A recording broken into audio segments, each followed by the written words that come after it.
Olá a todos que estão assistindo. Eu me chamo Juliana Carvalho Tavares, sou graduanda da Universidade de Brasília e neste vídeo farei um breve resumo do meu projeto de iniciação científica titulado Vocabulário Depreciativo como Recurso Retórico em Contronome de Gregório de Nice. O projeto foi orientado pela professora doutora Sandra Lúcia Rodrigues da Rocha e financiado pelo CNPq. O autor-foco do meu trabalho foi o Gregório de Nice, um bispo niceno do século IV. Este período foi escolhido porque, durante a Antiguidade Tardia, é possível enxergar diversas convergências entre a cultura helênica e o cristianismo, principalmente nos escritos dos padres capadócios, Gregório de Nissa, Gregório de Nazianzo e Basílio de Cesareia.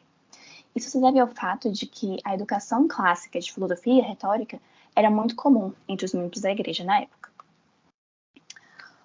O meu trabalho foi em cima do Contronômio de Gregório de Nissa, principalmente o Contronômio 1, que foi um tratado escrito no contexto de uma querela religiosa entre nicenos e arianos, em relação ao dogma trinitário. O Contronômio foi uma resposta de Gregório à apologia de Eunômio de Císico, que já vinha de uma querela entre Eunômio e Basílio de Cesareia, que era irmão de Gregório de Nissa. Após a morte de Basílio, Gregório acaba tomando para si a responsabilidade de ir contra Eunômio e defender a doutrina. Durante o meu trabalho, eu estudei o vocabulário depreciativo usado por Gregório, com base na retórica de Aristóteles. Eu estudei os vitupérios que Gregório usa para atacar o eto de Eunômio e colocar o patos do leitor contra ele. Estudei alguns vocábulos usados por Gregório e comparei a vocábulos usados também na cultura clássica, por exemplo, pelo orador Demóstenes no seu discurso sobre a falsa embaixada. Comparando os dois discursos, eu achei alguns vocábulos semelhantes que os dois autores usam.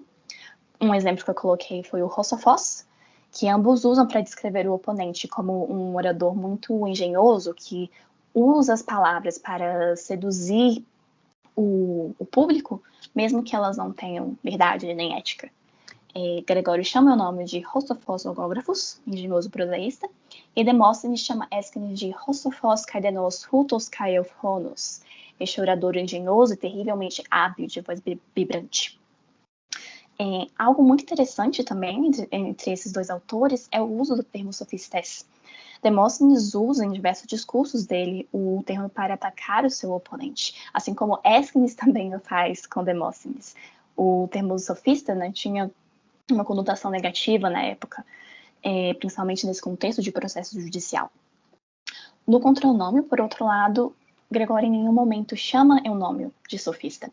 Ele usa vocabulários como sofismatum, sofisma, para se referir ao discurso de Eunômio, mas em nenhum momento ele chama Eunômio de sofistes.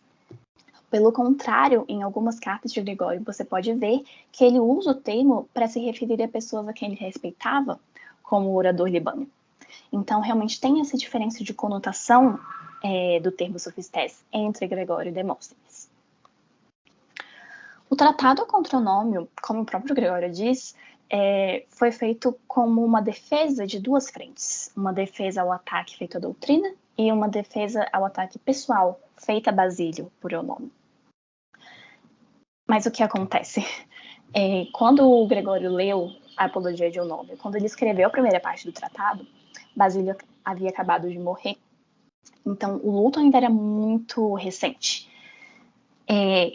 E uma teoria que eu desenvolvi durante o projeto foi de que essa dor do luto tem influenciado o jeito que Gregório ataca o eto de Eunômio. E ele mesmo fala dessa influência que Eunômio teve nele numa carta que ele escreveu ao irmão Pedro. Ele diz: Tuto hecinen hippotracintes ecton hev hybrei parauto eteton esin hopotimon tinacatato singrafeos kai flegmone tardias in vexamen. Provocado como havia sido por sua insolência, eu exibi afronta e uma certa animosidade contra o autor.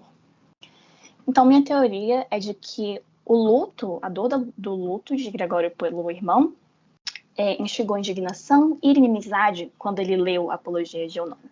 E ele acabou também inspirando essas mesmas emoções no leitor, de forma mais exacerbada do que ele provavelmente faria.